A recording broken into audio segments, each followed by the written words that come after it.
رہنے والے مسلمانوں کو عصری تعلیم تک رسائی سے، جو وہ تعلیم جو آپ کو روزگار مہیا کرے یا جدید تقاضوں کے مطابق ہو، اس سے محروم رکھا گیا۔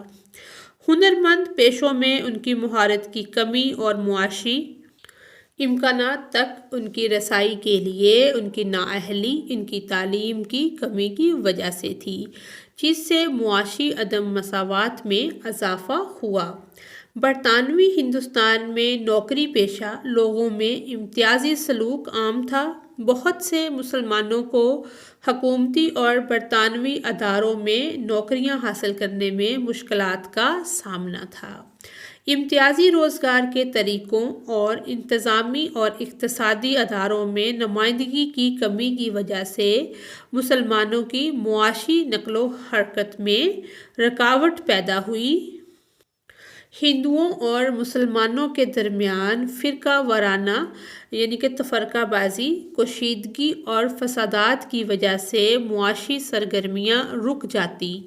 اس طرح کے فسادات کے دوران عام طور پر مسلمانوں کو نقصان اٹھانا پڑتا، ان کے مکانات، کاروبار اور ذریعہ معاش کو نشانہ بنایا جاتا، جس کے نتیجے میں انہیں معاشی نقصان اٹھانا پڑتا۔ مسلمانوں کو قرضوں اور معاشی وسائل تک رسائی حاصل نہیں تھی۔ قرضے دینے کی امتیازی پالیسیاں اور ضروریات کو پورا کرنے والے مالیاتی اداروں کی کمی کی وجہ سے مسلمانوں کو کاروباری اداروں یا زراعت میں مشغول ہونا مشکل محسوس ہو رہا تھا۔ ذمہ داری نظام، جس میں ثالثوں ذمہ داروں کو انگریزوں کی جانب سے کسانوں سے ٹیکس وصول کرنے پر مجبور کیا جاتا تھا، اکثر دیہی مسلمانوں کا استحصال کرتا تھا۔ یعنی کہ مسلمانوں کو زمینوں سے ہٹا کے صرف ان میں کام تک محدود کر دیا گیا۔ ان ثالثوں نے بعض اوقات ضرورت سے زیادہ زمین کے کرائے اور ٹیکس نافذ کیے، جس سے مسلمان کسانوں کی معاشی حالت بدتر ہوتی جا رہی تھی۔ ان عدم مساوات کی بنا پر مسلمانوں کے سماجی و اقتصادی حالات خراب ہوتے چلے گئے، اور انہوں نے سماجی اور اقتصادی انصاف کے مطالبات کے ساتھ ساتھ سیاست میں نمائندگی کا مطالبہ بھی کرنا شروع کر دیا۔ سماجی اور سیاسی بے اختیاری۔ انگریزوں نے ہندوستانی معاشرے میں مذہبی اختلافات کا فائدہ اٹھاتے ہوئے تقسیم کرو اور حکومت کرو کے حربے کی تائید کی۔ مسلمانوں کو اکثر سیاسی طور پر نظر انداز کیا جاتا تھا اور انتظامیہ کے اہم عہدوں پر ان کی نمائندگی میں نمایاں کمی واقع ہوئی تھی۔ برطانوی نوآبادیاتی دور میں مسلمانوں کی سیاسی پسماندگی کی چند مثالیں درج ذیل ہیں۔ نوآبادیاتی انتظامیہ اور دیگر کمیونٹیز نے مسلم ثقافتی طریقوں اور روایات کو یا تو نظر انداز کیا یا غلط سمجھا، جس نے ثقافتی تنہائی اور سماجی بیگانگی کے جذبات کو بڑھا دیا۔ ایسے علاقوں میں جہاں دوسرے مذاہب کا زور ہوتا، مسلمانوں کو سماجی شرمندگی کا سامنا کرنا پڑتا۔ کبھی کبھار فرقہ وارانہ کشیدگی، تشدد اور سماجی اخراج میں پھوٹ پڑ جاتی، جس سے مزید تقسیم اور امتیاز پیدا ہوتا۔ برصغیر میں آباد ہونے کے بعد انگریزوں نے ایک ایسا نظام تعلیم قائم کیا جس میں انگریزی زبان کو اہمیت حاصل تھی۔ مسلمانوں کی اکثریت نے اس نئے تعلیمی نظام کی مخالفت کی۔ برطانوی ہندوستان میں اہم عہدوں پر مسلمانوں کی نمائندگی کم تھی۔ انگریز اکثر ملازمتوں کے لیے ہندوؤں کو ترجیح دیتے تھے، نتیجتاً مسلمانوں کو سیاسی طور پر خارج کیے جانے کا احساس ہوا۔ مسلمانوں کو اکثر اہم سیاسی مشاورت سے دور رکھا جاتا۔ مثال کے طور پر پہلی جنگ عظیم میں ہندوستان کی شرکت کے بارے میں فیصلے ہندوستانی حکام، خاص طور پر مسلم لیڈروں کے ساتھ مناسب مشاورت کے بغیر لیے گئے تھے۔ اگرچہ قانون ساز اداروں میں مسلمانوں کی کچھ نمائندگی تھی، لیکن یہ ان کی حقیقی آبادی کی عکاسی نہیں کرتی تھی، جس نے سیاسی اور سماجی مفادات کی کامیابی کے ساتھ وکالت کرنے کی ان کی صلاحیت کو متاثر کیا۔ جب برطانوی انتظامیہ نے 1927 میں ہندوستانی آئین کے عملے کا مطالعہ کرنے کے لیے آل برٹش سائمن کمیشن بنانے کا فیصلہ کیا تو ہندوستانی خاص طور پر مسلمان مشتعل ہو گئے۔ کمیشن میں ہندوستانی نمائندگی کا مطالبہ کیا۔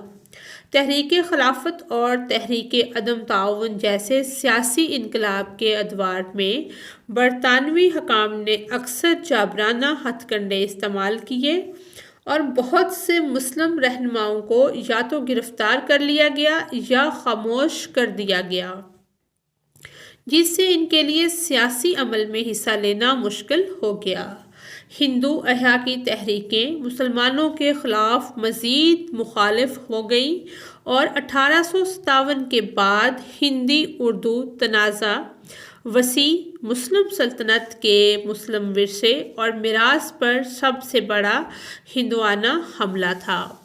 اردو کو مسلمانوں کی زبان قرار دیتے ہوئے ہندو اس کے خلاف متعصب تھے، یعنی کہ وہ کہتے تھے کہ صرف ہندی ہی پڑھائی جائے گی، اردو نہیں پڑھائی جائے گی، یہ مسلمانوں کی زبان ہے۔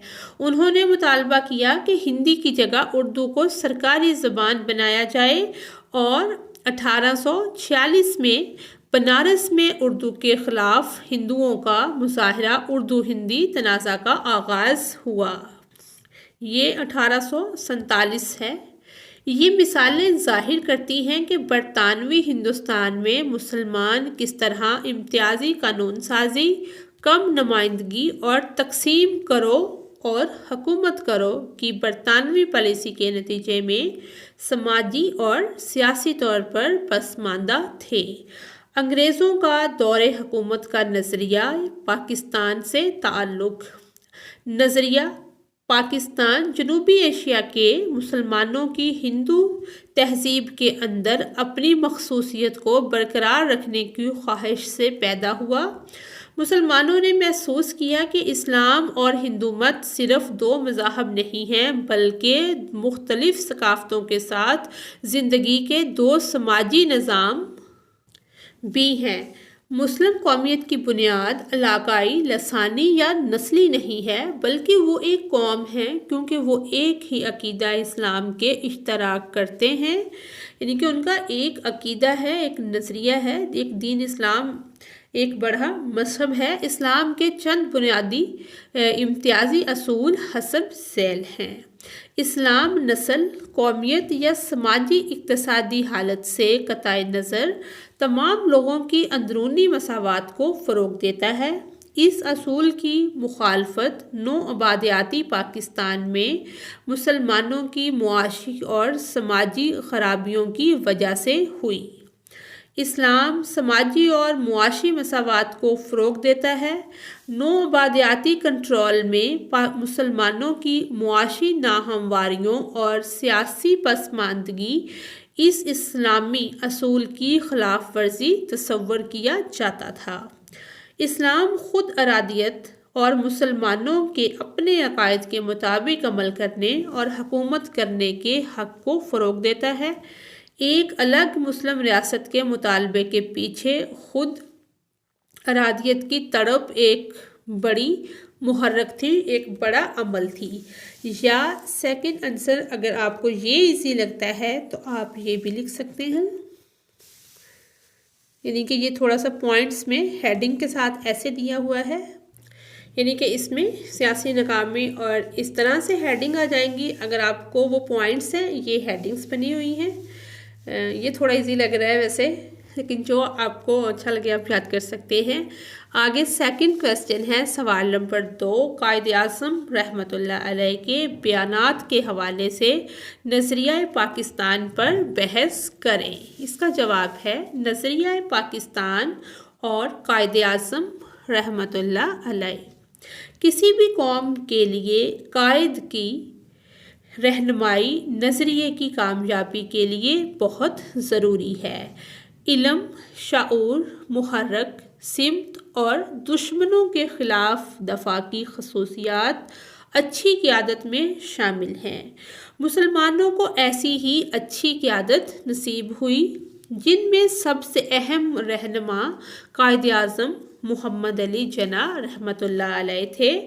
قائد اعظم محمد علی جناح رحمۃ اللہ علیہ کا پاکستان کے لیے ویژن بہت سے بنیادی عقائد اور تاثرات میں جھلکتا ہے، جو پاکستانی نظریہ کی بنیاد کے طور پر کام کرتے ہیں۔ قائد اعظم رحمۃ اللہ علیہ کے قول و فعل نے پاکستان کے اصل فلسفے پر روشنی ڈالی۔ دو قومی نظریہ۔ دو قومی نظریہ، جس نے اس بات پر زور دیا کہ برطانوی ہندوستان میں ہندو اور مسلمان الگ الگ مذہبی، ثقافتی اور سماجی شناخت کے ساتھ دو مختلف قومیں ہیں، یہ ایک ایسی چیز تھی جس پر قائد اعظم رحمۃ اللہ علیہ جذبہ یقین رکھتے تھے۔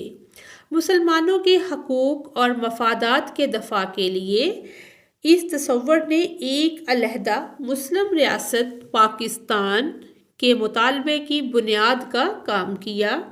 قائد اعظم رحمۃ اللہ علیہ نے فروری 1935 میں قانون ساز اسمبلی میں برصغیر کے مسلمانوں کے لیے قوم کی اصطلاح کا لفظ استعمال کیا۔ اس سے پہلے وہ مسلمانوں کو ایک اقلیت سمجھتے تھے، قوم کا لفظ بھی استعمال نہیں ہوتا تھا مسلمانوں کے لیے۔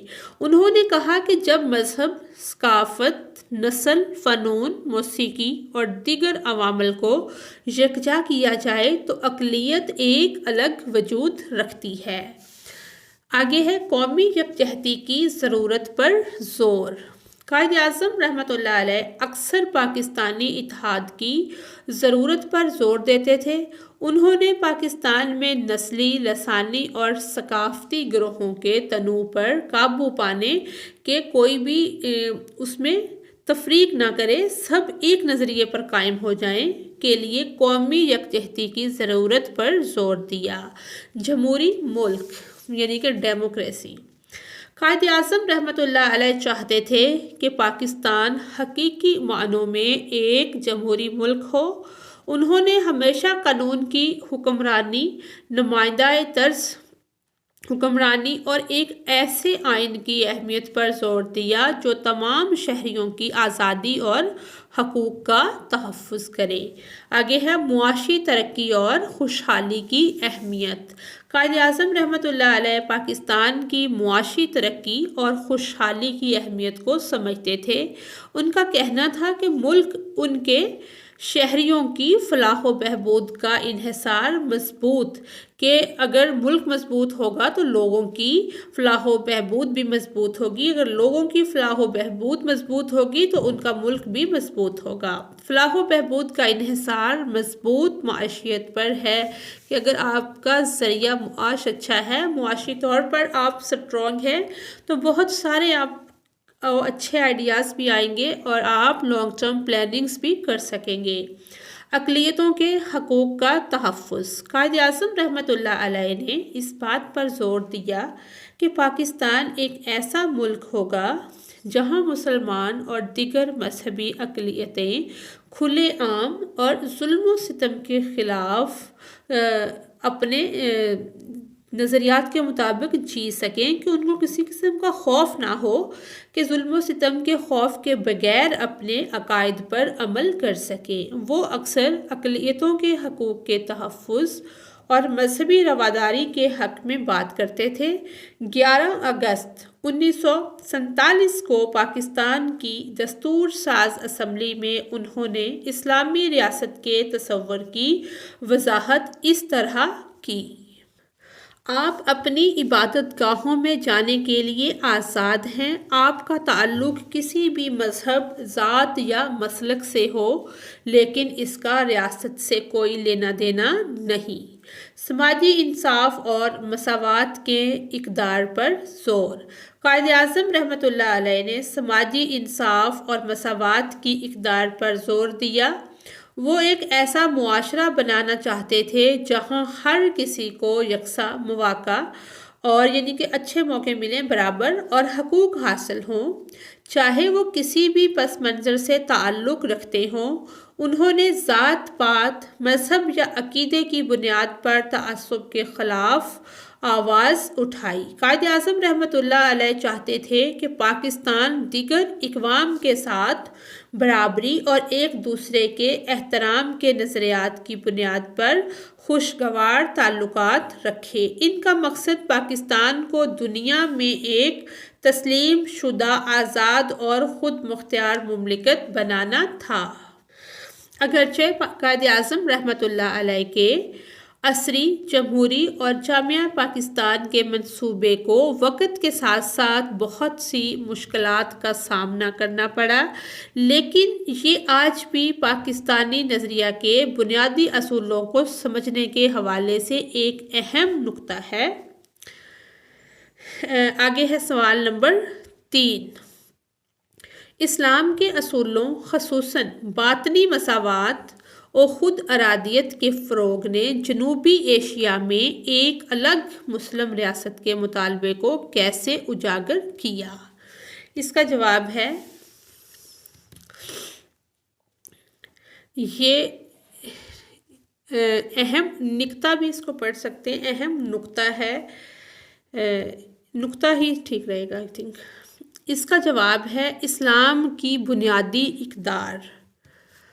اس پاکستانی نظریہ جنوبی ایشیا کے مسلمانوں کی ہندو تہذیب کے اندر اپنی مخصوصیت کو برقرار رکھنے کی خواہش سے پیدا ہوا۔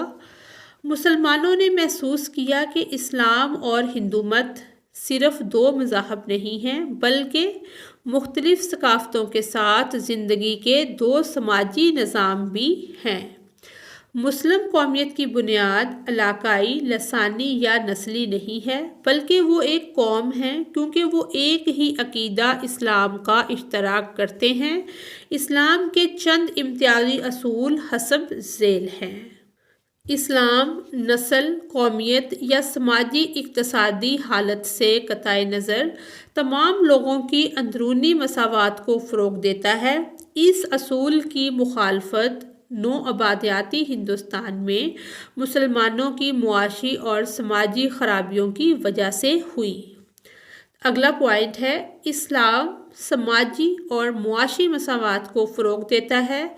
نوآبادیاتی کنٹرول میں مسلمانوں کی معاشی ناہمواریوں اور سیاسی پسماندگی کو اس اسلامی اصول کی خلاف ورزی تصور کیا جاتا تھا۔ اگلا پوائنٹ ہے، اسلام خود ارادیت اور مسلمانوں کے اپنے عقائد کے مطابق عمل کرنے اور حکومت کرنے کے حق کو فروغ دیتا ہے۔ ایک الگ مسلم ریاست کے مطالبے کے پیچھے خود ارادیت کی تڑپ ایک بڑی محرک تھی۔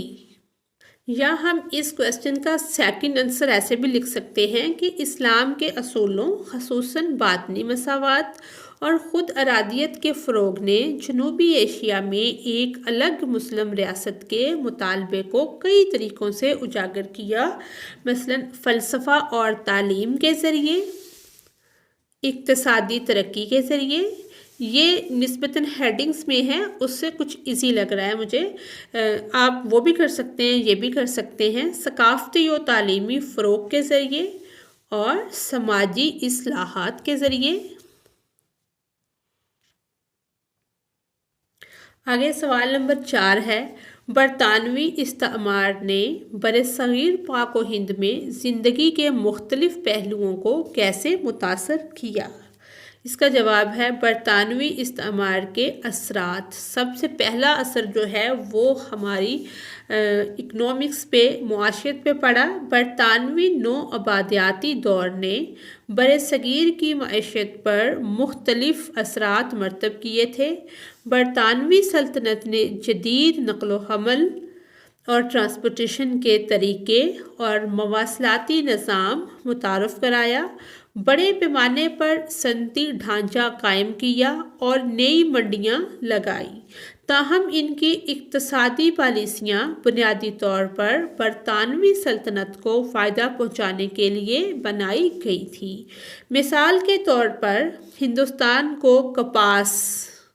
کپاس، جوٹ اور چائے جیسے خام مال برآمد کرنے اور برطانیہ سے تیار شدہ سامان درآمد کرنے پر مجبور کیا گیا۔ اس اقتصادی پالیسی نے ہندوستان کی اقتصادی ترقی کو بری طرح متاثر کیا، جس سے زراعت اور صنعت صنعت تھی وہ کیا ہوا، مندی کا شکار پڑ گئی، کہ وہ ماند پڑ گئی، اس کا وہ رجحان نہیں رہا جو پہلے تھا۔ سماجی ڈھانچہ: برطانوی استعمار کے سماجی اثرات دور تک پھیل رہے تھے۔ انہوں نے انگریزی زبان کو نوآبادیاتی انتظامیہ، اعلیٰ تعلیم اور قانون کی زبان کے طور پر متعارف کرایا۔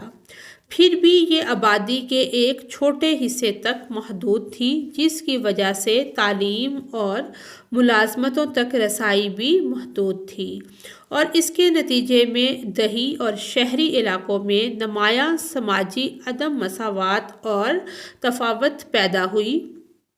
نوآبادیاتی انتظامیہ نے ہندوستان کے کچھ حصوں میں ذات پات کے نظام کو ختم کیا اور خواتین کے حقوق اور سماجی انصاف سے متعلق اصلاحات متعارف کروائیں۔ دوسری طرف ان کی پالیسیاں معاشی استحصال، زمینوں پر قبضے اور مزدوروں کے استحصال کا باعث بھی بنیں۔ سیاسی نظام: برصغیر کے سیاسی ڈھانچے پر برطانوی نوآبادیاتی دور کا نمایاں اثر پڑا۔ ان کا بنیادی مقصد ہندوستان کے وسائل کو اپنے فائدے کے لیے استعمال کرنا تھا، جس کی وجہ سے غیر مساوی سیاسی، سماجی اور اقتصادی پالیسیاں سامنے آئیں۔ انہوں نے تقسیم کرو اور حکومت کرو کا نظریہ متعارف کروایا، جس کا مقصد ہندوستانی آبادی کے اندر تقسیم پیدا کرنا اور اس طرح سلطنت کو مضبوط بنانا تھا۔ انگریزوں نے ہندوؤں اور مسلمانوں کو بھی الگ کر دیا، جس کے نتیجے میں مختلف سیاسی تحریکیں ابھریں۔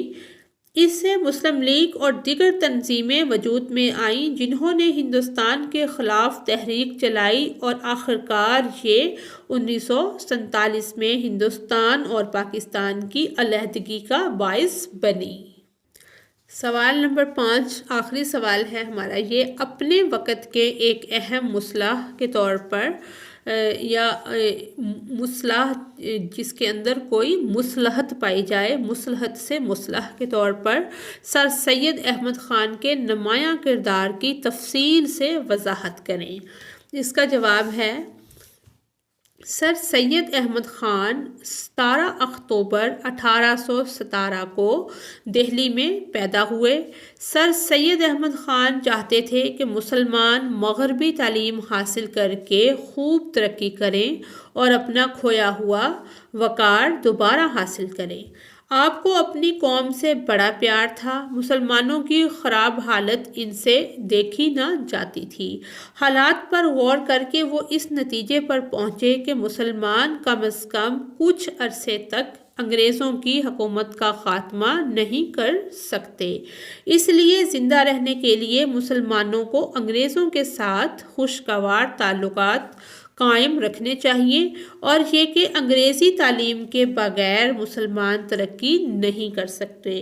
سر سید نے مسلمانوں کو پرامن جدوجہد کا درس دے کر ترقی کی راہ پر گامزن کیا۔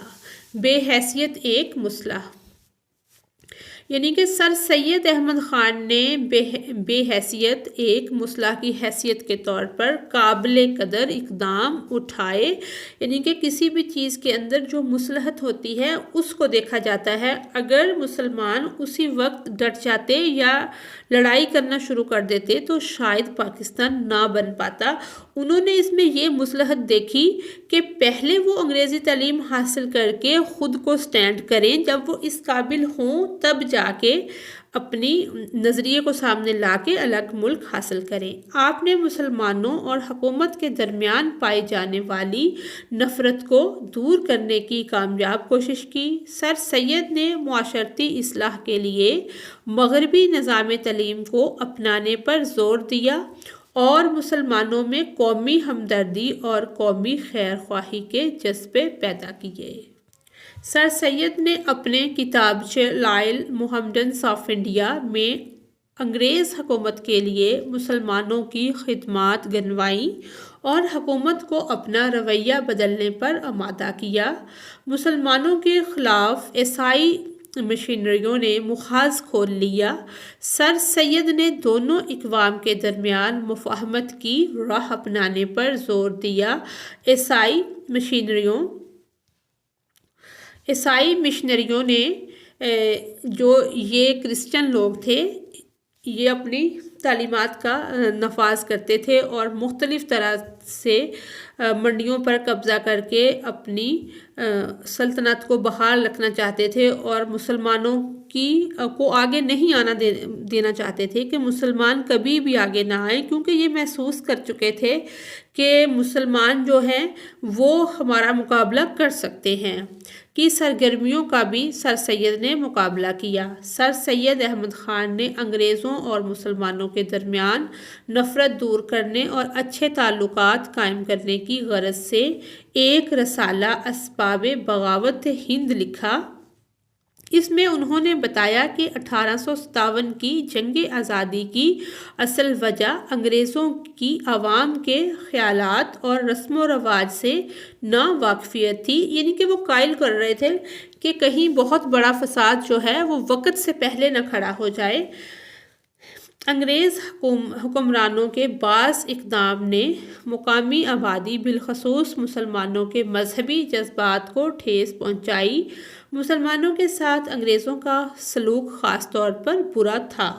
انہوں نے مزید لکھا کہ جنگ آزادی میں ہندو بھی مسلمانوں کے ساتھ برابر کے شریک تھے، نیز یہ کہ جنگ آزادی میں سب مسلمانوں نے حصہ نہیں لیا بلکہ بہت سے مسلمانوں نے زبردست خطرہ مول لے کر وہ تکالیف اٹھا کر انگریزوں کی حفاظت کی۔ اس طرح سر سید نے انگریز حکمرانوں کو باور کرانے کی یقین دلوانے کی کوشش کی کہ مسلمانوں کی جانب حکمرانوں کا سخت رویہ حد سے بڑھا ہوا ہے اور اس معاملے میں حکمران انصاف سے کام نہیں لے رہے۔ سر سید احمد خان نے مسلمانوں اور انگریزوں کو ایک دوسرے کے قریب لانے کی غرض سے یہ دلیل بھی دی کہ عیسائی اور مسلمان جو ہیں وہ اہل کتاب ہیں، اس لیے ہندوؤں کی نسبت عیسائی مسلمانوں کے زیادہ نزدیک ہیں۔ مطلب تو صرف یقین دلانا تھا۔ اس سے انگریزوں کے دل میں مسلمانوں کے لیے کچھ نرم گوشہ پیدا ہوا۔ سر سید احمد خان نے انگریز حکومت کی اس الزام کی تردید کی کہ مسلمان انگریزوں کے خلاف ہیں۔ اس سلسلے میں آپ نے لائل محمڈنس آف انڈیا لکھ کر ان مسلمانوں کے حالات کی تفصیل بیان کی جنہوں نے جنگ آزادی میں انگریزوں کی حمایت اور خیر خواہی میں اپنی خدمات پیش کی تھی۔ انگریز حکومت اور مسلمانوں کے درمیان سر سید احمد خان کا مفاہمتی کردار مفاہمت والا قابل ستائش یعنی کہ قابل ذکر ہے یا تعریف کے قابل ہے۔ جب سر سید نے مسلمانوں کی بہتری کے لیے اپنی کوششوں کا آغاز کیا تو اس وقت مسلمانوں کی حالت نہایت پریشان کن اور ابتر تھی، خراب تھی۔ انہیں برصغیر کی مذہبی، تعلیمی، سماجی اور سیاسی زندگی میں کوئی حیثیت حاصل نہ تھی۔ آپ نے مسلمانوں کو معاشرے میں اپنا جائز مقام حاصل کرنے میں بڑی مدد کی۔ ایک مصلح کے طور پر سر سید احمد خان رحمۃ اللہ علیہ کے کام کا تحریک پاکستان کی کامیابی میں بڑا حصہ تھا۔ پہلے تو انہوں نے ہندوؤں اور مسلمانوں کو اکٹھا کرنے کی کوشش کی، لیکن بعد میں وہ ہندوستان میں مسلم قوم پرستی کے رہنما بن گئے۔ بہت سے لوگوں کا خیال ہے کہ سر سید نے دو الگ ملکوں کا تصور پیش کیا، جو تحریک پاکستان کی بنیاد بنا۔ ان کے خیالات اور کام کرنے کے انداز نے ہندوستانی مسلمانوں کے مقاصد کو آگے بڑھانے میں مدد کی۔ تعلیم اور ترقی پر ان کی توجہ نے پڑھے لکھے مسلمانوں کی ایک نئی نسل پیدا کرنے میں مدد کی جو جدید دنیا کی مشکلات کا مقابلہ کرنے کے لیے بہتر طور پر تیار تھی۔ آج کی ویڈیو یہیں پہ مکمل ہوتی ہے۔ اگر آپ کو میری ویڈیو سے کوئی رہنمائی مل رہی ہے تو میری ویڈیو کو لائک اور چینل کو سبسکرائب کریں۔ Thanks for watching us.